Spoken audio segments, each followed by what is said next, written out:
All right, how's it going? Welcome back to another video here in the series on linear algebra. This is the final video in the linear algebra series. We have made it to the end point. And that can be sad in some senses, but good in some others, right? We covered a lot of different material throughout this video series. And if you've made it this far, congratulations. This is the last video, and a lot of times I think it's good just to end on not to end on a note where you're trying to go through these super complicated proofs, but rather just to be like, this is a fun little topic just to end this on, and then let's start thinking about the future. What type of topics are we going to be covering going forwards? Okay, so not intending this to be too complicated of a video, but still an interesting one though, nonetheless. You might have noticed the section title has changed for the final time. We are on this section here called Transformation Groups. And part of the reason why, if you've been following the channel up until this point, and when I mean up until this point, I mean during the time that these videos were produced, I've been making both this video series, the linear algebra one, as well as a group theory video series simultaneously.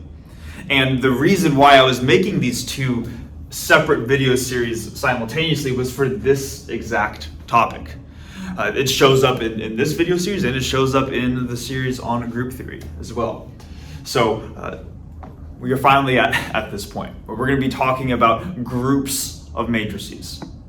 So the goal for this video is just to, in case we haven't heard what a group is, I'd recommend checking out either the group theory video series on this channel, or just check out what groups are from some other resource. They're incredibly useful and interesting algebraic structure.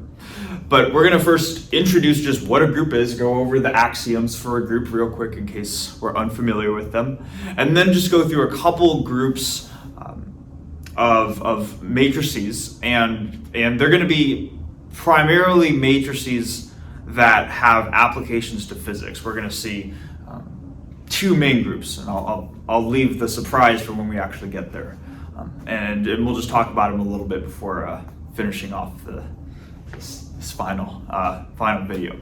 Okay. But first things first, I don't want to get ahead of myself. We still have a whole video to talk about, right? First thing we're going to do, just to write down the axioms of a group, just to say what is a group in case we're unfamiliar with it. I'm going to go through it somewhat quickly, but we're still going to be thorough at the same time.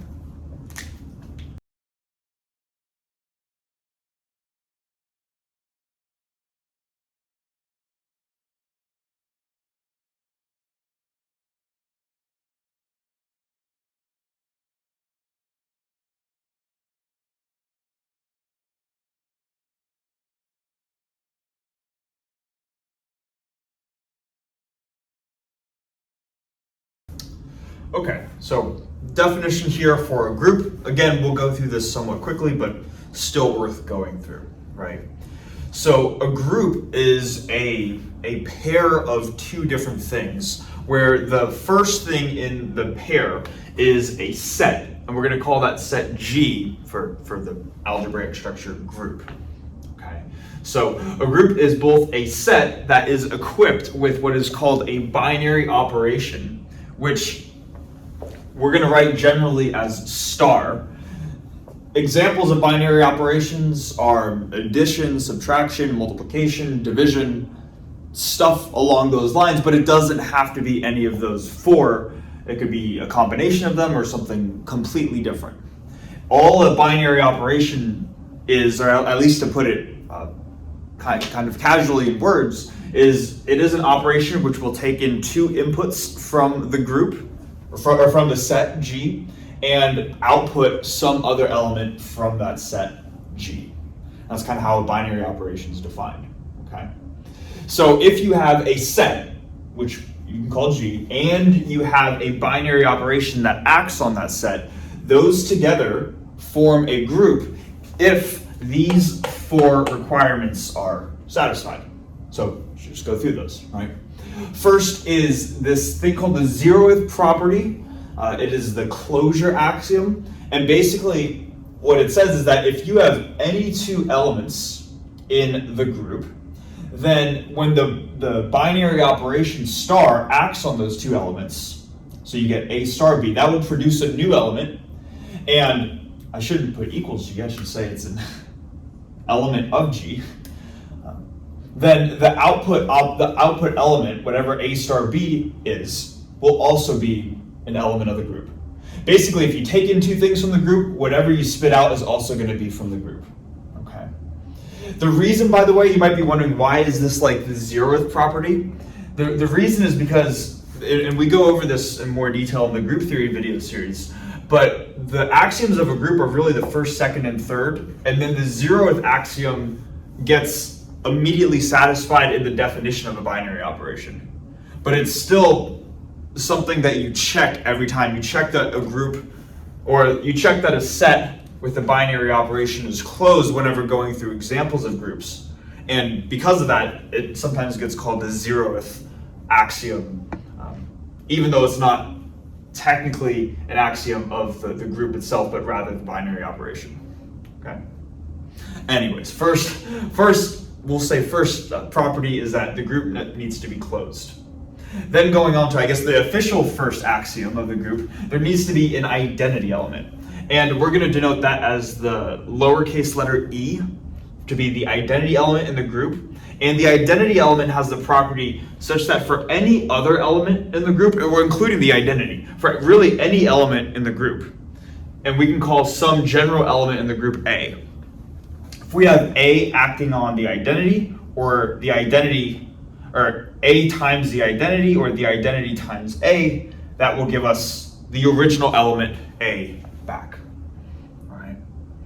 And I'm going to say times here, even though this doesn't necessarily need to refer to multiplication, just because that's a standard convention. Now, the reason why we care about, or the examples where we're going to be applying closure, the identity, I should probably just explain along the way how these apply to matrices. The groups that we're going to be looking at are groups of matrices, and groups of matrices we're going to see satisfy the closure property. The identity element in matrix groups, it usually tends to be the identity matrix. And then hopefully that makes sense, right? Like if you were to imagine that E was the identity matrix and A was just some other matrix, then you have some matrix times the identity gives you the original matrix, or you have the identity times some matrix gives you that original matrix. So that's how this structure translates into groups of matrices. Then going on to the second official axiom, inverse elements. For every element in the group, there needs to be some element A inverse such that A times A inverse is A inverse times A, which is the identity. So again, relating this back to matrices, if A is some matrix, then that matrix needs to be an invertible matrix. So you have the corresponding A inverse such that you can get back to the identity. All right. So the inverse immediately tells us that there's not a group of all possible matrices in existence, because in order to be an element of a group, you need to have an inverse element. So it turns out that the groups that we're going to be looking at and just matrix groups in general need to be invertible matrices. All right, so that's kind of a fundamental property of matrix groups. And then the final axiom is associativity. This is just the standard associativity property where it doesn't, if you're applying a binary operation to, I guess, 3 different elements, then the order in which you apply that binary operation doesn't matter, right? You can perform A star B first, or you can perform B star C first. And matrices satisfy this property, right? They don't necessarily commute, but you're allowed to interchange the order in which you apply them. So that's the definition of a group. Again, hopefully we have seen this at some point before. What I really want to get into are examples of groups of matrices. There are going to be 2 examples that we're going to go through. The first is going to be the orthogonal group. So I'm going to write out the orthogonal group, and we're going to first just show that it is a group, and then go through some of its foundational properties.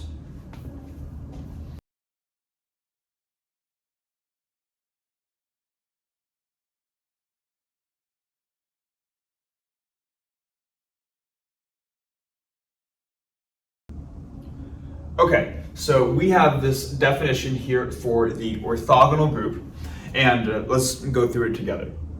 It says here that the orthogonal group is the group of orthogonal matrices under the binary operation of matrix multiplication.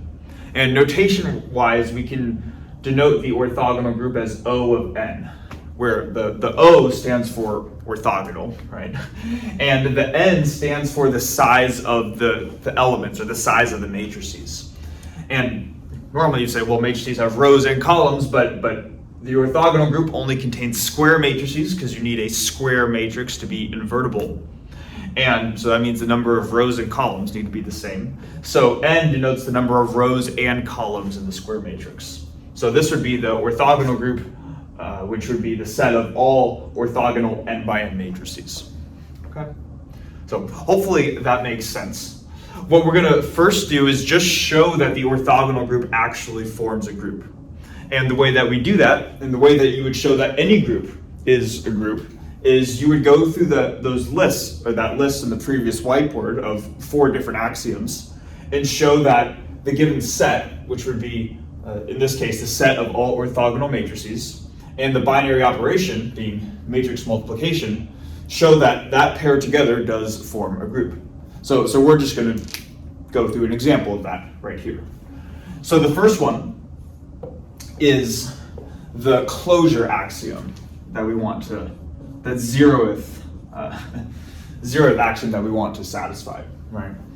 And let's suppose for a second that we have, this says that given any 2 elements in the group, so what we're going to do, we're going to take 2 matrices in the orthogonal group. So these are both orthogonal matrices. And just as a reminder too, in case we forgot, what it means to be an orthogonal matrix is that, that for both of these, this will be true, that the transpose of a given matrix is going to be equal to its inverse. We covered kind of the deeper meaning behind it to say that it's an orthogonal matrix because the columns of the matrix themselves are orthonormal. But this is a condition to describe an orthogonal matrix. So let's suppose we have A and B, they both satisfy this condition where their transpose is equal to their inverse. We want to show that when we apply the binary operation to these 2 elements, which is just taking their matrix product, that this resulting matrix, A times B, is also orthogonal. So let's just do that, right? If we were to take the transpose of this would give us B transpose A transpose. And let's just say, for example, the matrix product A times B is equal to C, right? So C transpose would equal AB transpose, which would equal B transpose times A transpose. And now what we can do is we can multiply C on the left of both sides of this equation. So now over here I'll have C times C transpose, and that should equal, C by itself is A times B without the transpose, right? So this is A times B. And then C transpose we said was B transpose A transpose. Oh, oops. This would be B transpose A transpose, like this. But we know that because, here, let's do this to make this clear. Rather than having the parentheses around A and B, I'm going to put them around B and B transpose. So now I have A parentheses B, B transpose, A transpose like that. B times B transpose is just the identity, because again, the transpose is the same thing as the inverse for an orthogonal matrix. So this really just is B times B inverse, which just gives us the identity. And what we're left with is A times A transpose. But because A is also orthogonal, it will also give us the identity matrix. So what we've just shown is that since A and B are orthogonal, meaning satisfying this property, then if we were to take their product, A times B, call that matrix C, then what we've just shown is that C times C transpose is also equal to the identity. In other words, this implies that C transpose, this guy has to be the same as C inverse. And thus C is orthogonal, therefore the closure axiom is satisfied. Okay. Hopefully we see how that works. Hopefully that makes sense. All right. So that would be the zeroth axiom. That one usually takes the most amount of time too, in case you're wondering. The next couple aren't that bad. The next one is we need an identity element. So let's write that out. We need an identity element.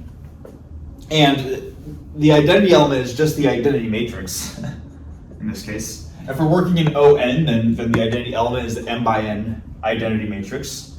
And really the only thing that you have to do when describing this is that the identity element also needs to be a part of the group, right? So the identity element needs to be orthogonal. So what you could do is you could say, well, we just need to check that the identity matrix is an orthogonal matrix. In other words, does the identity matrix satisfy this condition right here? And you say, all right, well, we have I transpose, the identity matrix transpose, that doesn't change the identity, that's just the identity matrix, right? So if I were to then take, if we know this, then I times I transpose is the same as I squared, right? Because I just replaced I transpose with the identity. I times I transpose is I squared, which is just I. So we have a matrix times its transpose brings us back to the identity. There are a ton of i's in here, but that's the logic, right? A matrix times its transpose gives us the identity. So therefore the transpose is the inverse, basically saying that the identity matrix is an orthogonal matrix. Okay. So this axiom would be satisfied. We also showed that closure is satisfied. Now moving on to the inverse element. Inverse element. First, we know that every orthogonal matrix has an inverse. So we could say, given a matrix A in the orthogonal group, we know that has an inverse because this condition implies that an inverse even exists in the first place, right? In order for this condition to be true, you have to have an A inverse. So we know that for every A in the orthogonal group, there exists an A inverse matrix. And we know that A times A inverse brings us the identity, A inverse times A gives us the identity. The only thing that we need to do then is we say, okay, we know that this matrix has an inverse, but is this inverse also in the orthogonal group? Because not only does every element need to be in the orthogonal group, but each of its inverses need to be in the orthogonal group. And to determine that, well, we say that we know the inverse is the same as the transpose. And the transpose of an orthogonal matrix is also an orthogonal matrix. So therefore, if A is hopefully you can stay with me here. If A is orthogonal, A transpose is orthogonal. And if A transpose is orthogonal, that means A inverse has to be orthogonal. So therefore, A inverse is in the orthogonal group. And so is A. So therefore, every element in the orthogonal group has a corresponding inverse. That would be the argument that you would go through. So, point is, orthogonal group inverse element the inverse element axiom is satisfied. And then the final one that we would need to show is associativity. And that's just saying that if you have three orthogonal matrices, that AB times C is the same as if you put the parentheses around BC first, right? So you have A times BC like that. We know that's true for any general matrix multiplication. So this would be satisfied as well, just because that's how the multiplication of matrices works. You say, okay, cool. Now that we've checked off each of the four properties of a group, we've shown that the set of all orthogonal matrices under matrix multiplication does in fact form a group. Cool, right? So, next thing that we're going to do, now that we've shown that the orthogonal group is in fact a group, is we're going to go through some of the basic properties of the orthogonal group. Okay, and we'll just go through a couple too, and then we'll move on to the second group.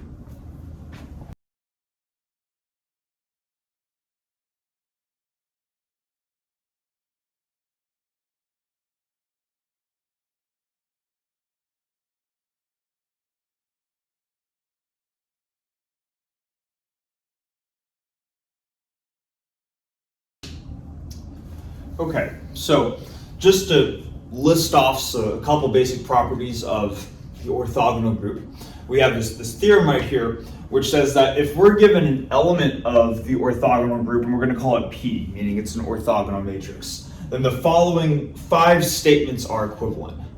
First one is that P is an orthogonal matrix. Then we have the second, third, fourth, which are these mathematical conditions. And then the fifth, that the columns of the orthogonal matrix themselves are orthonormal. So what you probably should do if you want to show that each of these 5 statements are equivalent is you kind of just go in like a loop. So you would say 1 implies 2, 2 implies 3, 3 implies 4, 4 implies 5, 5 implies 1, and you make the full loop.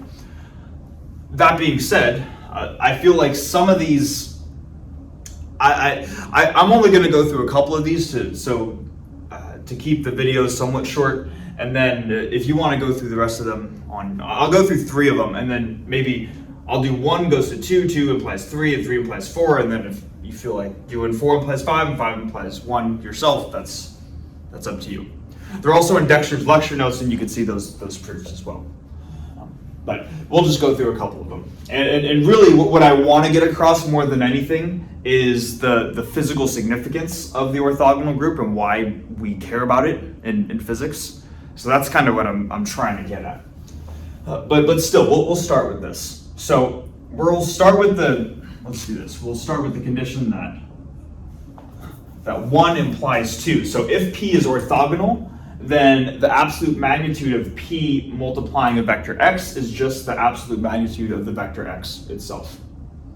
So to do this, we're going to actually start by taking this quantity squared. So we're going to take P times a vector x, absolute magnitude of that, and then we'll take the square of that quantity. Now, one of the properties that we mentioned way back very early on in this video series is that if you are taking the absolute magnitude of a vector and you square it like this, because after all, a matrix times a vector is just another vector, so this is absolute magnitude of a vector squared. That's the same thing as taking a dot product of that vector with itself. So what I can do is I can say this is identical to P times vector x, and a dot product with P times vector x. Now, another way of writing this dot product is to say, rather than this dotted with this, let's just take the transpose of this and multiply it by this. So now, while this is a column vector, this is a row vector, and then the overall output is just going to be some scalar quantity. So basically, this thing is the exact same as if I were to write P vector x transpose times P vector x. Okay. Hopefully that makes sense. Now it's just a matter of applying the transpose. So we interchange the order that they're written in. So this becomes x transpose P transpose, and then I have this term on the right. So then I have P vector x. And then, of course, because P is an orthogonal matrix, the transpose is the same thing as the inverse. So this cancels, it goes to the identity matrix.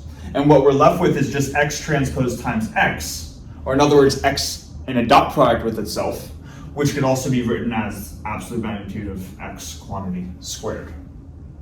So we have this long sort of list of equality chains, but really the leftmost side of this says px magnitude squared is x magnitude squared. If you took the square root of both sides, you would get this identity right here. Okay. So hopefully that makes sense.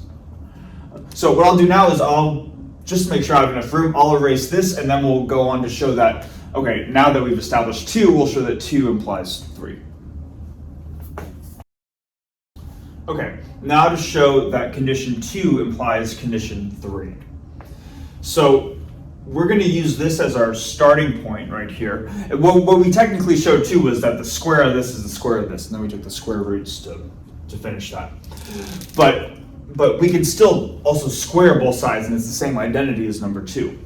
So what I'm going to do as my starting point is, I know from condition 2 that P multiplying any vector in an absolute magnitude should equal the absolute magnitude of that vector itself.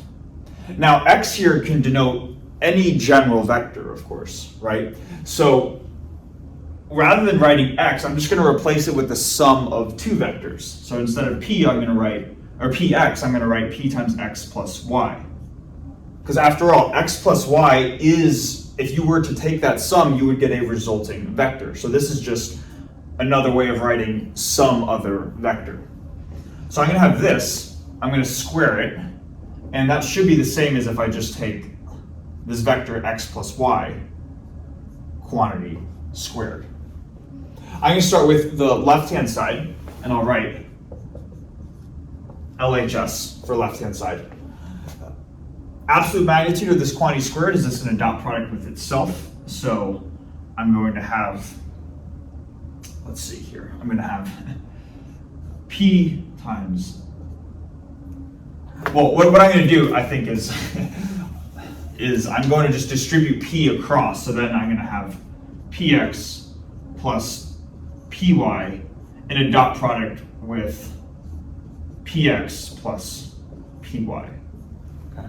Hopefully that makes sense. Take this quantity, it's just in a dot product with itself, but I'm just distributing P across. When I do that, this, I'm going to first get this times this, which is absolute magnitude of Px quantity squared. Then I'm going to have plus Px dot Py. So this is plus Px dot Py. And then I'm going to have plus Py dot Px. Plus Py dot Px. And then finally, I'm going to have plus Py dot Py, which is plus Py absolute magnitude squared. All right. Hopefully that makes sense, how we just expanded that out. Now, what we can do here is we can manipulate this a little bit. We know absolute magnitude of Px squared is just absolute magnitude of X squared from equation 2. Same thing with this quantity over here. Absolute magnitude of Py squared is just Y squared. And then for these two intermediate terms, I can combine them together by writing 2 times, let's see here, this is going to be Px transpose times Py, like that. Okay. And again, I can do that because the dot product itself is symmetric, right? So Px dot Py is the same as Py dot Px. So just combining them into a single term, adding a coefficient of 2, this is another way of expressing the dot product. All right. So that is how we're going to manipulate the left-hand side. Then we still have to just work with the right-hand side, which I'll write down here as RHS. For this right-hand side, that's going to be the same thing as X plus Y dotted with itself. X plus Y dot X plus Y. Same idea, you expand it out, you're going to get X, the absolute magnitude of X squared, plus X dot Y plus Y dot X. So that's going to be plus 2X dot Y, plus absolute magnitude of Y squared. Now we're just going to set it equal and to each other and simplify. So for my left-hand side, I'm going to have this thing, so I'll write that over here. So I'm going to have absolute magnitude of X squared plus absolute magnitude of Y squared plus this quantity right here, 2 times Px transpose times Py. And then for my right-hand side, that's what this expression is right here. I'm going to have absolute magnitude of x squared plus absolute magnitude of y squared plus 2x dot y, and then it's just a matter of simplifying things, right? So this quantity is going to cancel with this quantity, same thing with the absolute magnitude of y squared. So I'm left with this should equal this. The 2's are going to cancel out, right? And after I cancel everything out, my left-hand side that gets left over is going to be x. If I evaluate this transpose, I'm going to have x transpose p transpose. That's this product transpose times py equals this right-hand side, which is x dot y. Right, and hopefully we see where this is going. P transpose P cancels out, and we're left with x transpose y equals x dot y, which is the same thing. Therefore, 2 implies 3. Hopefully that made sense and that wasn't too tedious. As I was going through it, I'm like, this is kind of tedious, but that would be the work that you would provide to show that 2 implies 3. As I'm doing that, I am thinking that because 3 implies 4, 4 implies 5, 5 implies 1, those are all on Dexter's lecture notes. We could go through it, but it would I don't want this video to be longer than it needs to be. And also the details of this aren't, the details of the proof aren't what I really care about. So what I think I'm actually going to do is I'm just going to stop here with this. Simply say that these 5 conditions are equivalent, and then we'll call it at that for the actual proof part of it.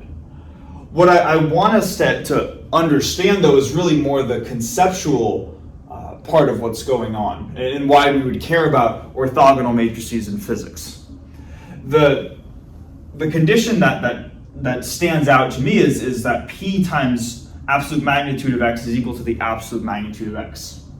The only way that this can be true is if the scaling factor associated with P is either going to be +1 or -1. Or in other words, this is only going to be true right here, condition 2, if the determinant of P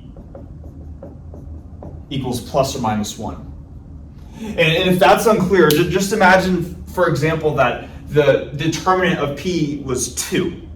Then all of a sudden, when P acts on x, the absolute magnitude of that would be 2 times x, and therefore not equal to x. So the only scalar that we could multiply the magnitude by such that this equation is valid would be +or -1, and the scaling factor, again, is conceptually represented by the determinant. And this is important when talking about orthogonal matrices, because it turns out in physics, orthogonal matrices are a great way of representing different types of transformations. And the orthogonal group actually represents rotations and reflections, where all of the orthogonal matrices that have a determinant of +1 correspond to matrices which rotate your system that you're working with, and all the determinants and all the matrices that have a determinant of -1 correspond to the matrices that will reflect whatever system you're working with about a given axis. Okay, so that is really the reason why, at least in physics, we care a lot about these matrices, is because they correspond to rotating things and reflecting things, and this happens all the time in physics. So we will see this a lot, and definitely in the first physics video series, this stuff's going to come up. Okay, so hopefully that makes sense. What I want to do now is move on to the second of the 2 example groups, which is called the Lorentz group. And this group is interesting in the sense that we've covered this in the group theory video series, but we have not covered the Lorentz group yet. So we're going to talk about the Lorentz group as a final thing in this linear algebra video series. It relates to Einstein's theory of relativity, so it's always some good stuff, and then we'll call it there.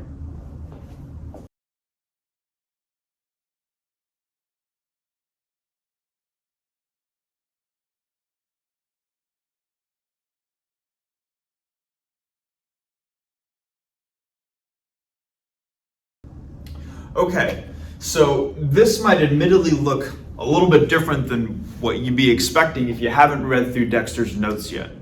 And I'll just say right now that for the rest of this video, we're going to be talking about this group called the Lorenz group. And the goal here with the Lorenz group is not necessarily to gain some deep understanding of it, but rather just to kind of see a little bit of what's out there. So when we eventually do get to talking about it in the first physics video series, and we start talking about Einstein's theory of special relativity, we'll be like, oh, I've heard of that before. So it's kind of just like sort of peeking into the future a little bit. All right. So I just want you to have those expectations in mind if this is the first time hearing about the Lorenz group. And before we even get into this definition on this thing here called the Minkowski inner product, the Lorenz group is a group of all Lorenz matrices. But unlike some of the matrices that we've been working with in this video series, which act as maps between Rn, so they take in a domain Rn and spit out a codomain Rn, Minkowski, I'm getting ahead of myself, Lorenz matrices act on what is called Minkowski spacetime. Okay, it is a different fundamental type of space than Rn. It is because of that, we need to understand one of the fundamental differences between Minkowski spacetime and standard Rn. And really the big fundamental difference, at least for the purpose of this video, is this thing right here called the Minkowski inner product. So this is going to be a quantity that's just fundamentally different than what we've seen when working in Rn. And we're going to work with just one space, one time dimension. If we were to generalize this to, usually you see people working in one time 3 space dimensions or one time in n space dimensions. The only thing that would generalize is the size of this matrix that we're going to get to. But just to keep things simple for this video, we're going to work in just one spatial dimension, one time dimension. So let's go through this definition here on the Minkowski inner product. It says here that in one space and one time dimension, the Minkowski inner product of 2 vectors, which we can call x and y, is denoted like this. And before we even dive into this, we need to understand what an inner product is, because I don't know if we've talked about inner products yet in this video series. Well, actually, we have talked about inner products in this video series, but I don't know if we've explicitly mentioned that these things are inner products. So this right here is the Minkowski inner product, but I want to talk about, just right below it, the Rn version, the intro linear algebra version of the quote-unquote Minkowski inner product. And it's just the standard dot product. So if we have 2 vectors, x dot y, and we were to write them as these 2-dimensional column vectors, so x1, x2, and a dot product with y1, y2, then we know that we would just multiply component-wise, so x1, y1, and then add the components together. So x1, y1 plus x2, y2. All right, this is just standard dot product between 2 vectors. What we haven't mentioned about this dot product is that this dot product is one specific instance of a more general inner product. And an inner product is also written like this. And this is the inner product if the space that we're working in is Rn. But it's going to be a little bit different when working in Minkowski space. All right, and I want to just manipulate this dot product a little bit, so then we'll understand how this definition of the Minkowski inner product is different from the standard dot product, or the Euclidean dot product. So another way, so here's what we're going to do. Another way of writing x dot y is just to say we're going to take our vector x, transpose it so it becomes a row vector, and multiply that with the vector y. Those are the same thing. And then another way of writing this, even though it's redundant, and this is why we haven't done it up until this point, is I can take x transpose, sandwiched in between x transpose and y, I'm going to sandwich the identity matrix. And then I'll have y, like this. And then if you were to evaluate this, you would end up getting the quantity x1, y1 plus x2, y2. x1, y1 plus x2, y2, like this. Okay. So this is kind of what we have shown in this video series so far. This is a little bit more behind the scenes as to what's going on. I wanted to write it this way because now there's a clear connection between the standard dot product and the Minkowski inner product. When working with the Minkowski inner product, notice that we also have x transpose and y, the two vectors that we're taking the inner product of. Except now this time, unlike the standard Euclidean dot product, where the 2 by 2 matrix that gets sandwiched between them, here it was the identity matrix. Now it's this matrix J, which is close to the identity matrix, but rather than having 1, 0, 0, 1, we have 1, 0, 0, minus 1.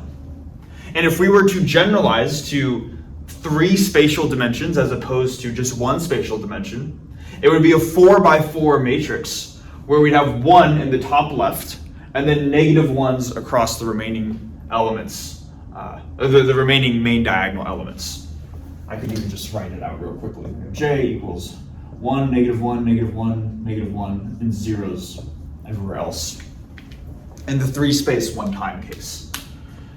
I'll just admit too that if you decide to look this stuff up online, definitely encourage you to, you might see different what are called signatures of, this will be called the Minkowski metric. You'll see a matrix, it'll look like a metric, and it will either have a +1 right here and negative 1s everywhere else, or it's going to have a negative 1 right here and +1s everywhere else. It's this people can't seem to agree on notation, and that opens a whole can of worms I don't want to get into in this video.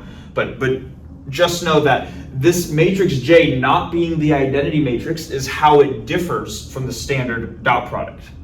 So if we were to evaluate this inner product, this Minkowski inner product, rather than having x1, y1 plus x2, y2, we would have the quantity x1, y1 minus x2, y2 because of the minus sign that shows up right there. Okay. So the Minkowski inner product, it's still a scalar quantity, just like this is a scalar quantity. It's not a vector or a matrix, it's just a scalar quantity. But now there's a sign that gets flipped when working in this Minkowski spacetime as opposed to working in standard Rn, or in this case R2, right? So that is the first thing that we need to understand the Lorentz group, is that their version of the dot product looks like this. And if I were to let's just even write this out, this is x1, y1 minus x2, y2, okay?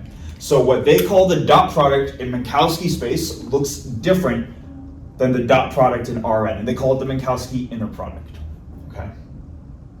Now that's all that sentence right there, that they have a different version of the dot product, and it looks like that. That's what we need to know for the next part of this. Okay, so if you got that, then we're good. I'm going to erase probably the relevant stuff, and then we're going to go through now a fundamental property that Lorentz matrices need to have, which again, they're matrices acting on this type of space called the Minkowski space.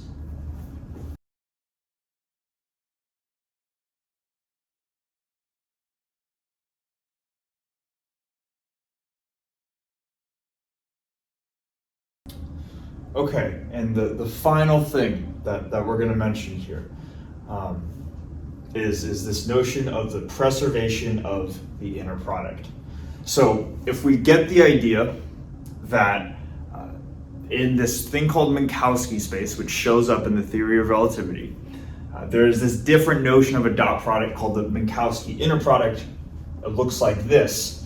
The key feature of a Lorentz transformation is that it preserves this overall quantity, and that's specified right here. So let's go through it together. It says right here, a transformation matrix M, which this would be an instance of a Lorentz matrix, is a matrix which preserves the Minkowski inner product. And the Minkowski inner product is preserved if this equation is valid. So basically, this is x comma y, that is the Minkowski inner product, before M acts on these vectors x and y, right? That should be equal to the same inner product after m acts on the vectors x and y. All right. Sometimes too, if you're going to look this up, you might see the term space-time interval or invariant interval. These are also common names for this Minkowski inner product. But this quantity, this scalar that we were talking about, which in this case would look like this, that needs to be preserved. All right. So let's see what this implies for the matrix M, because in this case, the matrix M is an instance of a Lorentz matrix. All Lorentz matrices preserve the Minkowski inner product. So let's just start by writing out the left-hand side real quick. We have the Minkowski inner product between x and y, and we know from the definition that's just x transpose jy. So I can write for the left-hand side x transpose jy. Then for the right-hand side, same idea, but rather than x, I'm going to have mx, and rather than y, I'm going to have my. So this becomes mx transpose, still have j sandwiched in the middle, that's a defining feature of the Minkowski inner product, and then we have my, like this. Then we just evaluate the transpose right here, so this gives us x transpose m transpose jm, y, like this. And then we see, if I just bring this down to the left-hand side over here, where we have x transpose jy, we see that on both equations, we have an x transpose on the left, y on the right, and this matrix sandwiched in between. So if I just extract that matrix from the left-hand side, I just have j. And if I extract this matrix from the right-hand side, I have m transpose jm, like this. So it turns out that all Lorentz matrices, and this is kind of the punchline, or at least for this video, there's a whole can of worms that we will have to get into, and if you really want to get the details, we'll have to wait for the physics video series or to look it up yourself. But for now, Lorentz matrices M are matrices which satisfy this property where J is defined as this 2x2 matrix right here. So this is an example of a Lorentz matrix, and all Lorentz matrices under matrix multiplication form the Lorentz group. So the Lorentz group is the set of all matrices M that have this property right here. If you want to write out what this could be, because you could say that you might be like, well, what do the elements of a Lorentz matrix look like? And you could write out M generally either as in terms of hyperbolic trig functions like this. So you could write as cosh, sinh, cosh of some angle alpha. You could also put minus signs right here. That corresponds to both rotations and reflections in the Minkowski space. There's also a notion of Lorentz boost that can get briefly mentioned as well. But the main idea that we should get across is that Lorentz matrices preserve the Minkowski metric, and the group of all Lorentz matrices is the Lorentz group. Okay. Any more details, we'll have to wait for the physics video series. Okay. So that's all I have. I'm admittedly a little bit tired. It's been a long day of just doing math, but it's been a good day.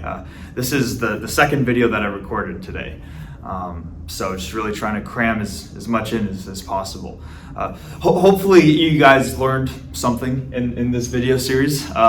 Again, I do this stuff just as a hobby. This is just really fun for me just to make videos on my free time. But when I didn't quite make my 2023 deadline, I really wanted to get it done. So I've really been pushing to try to get these videos out as fast as possible for everybody. So yeah, thanks so much for watching, and hopefully I'll see you guys in some later video series, whichever one that may be. The next one that we're planning on making, now that this is exciting because now the numbers and sets one is done, the group theory one is done, and this is the last video for linear algebra, so that one's done as well. The next one we're going to be making is differential equations. That one is already planned out, and then I'm working on the one right after that, on kind of outlining that one. Okay. So hopefully you can stay along for one of those, and again, I really appreciate you watching. So thank you.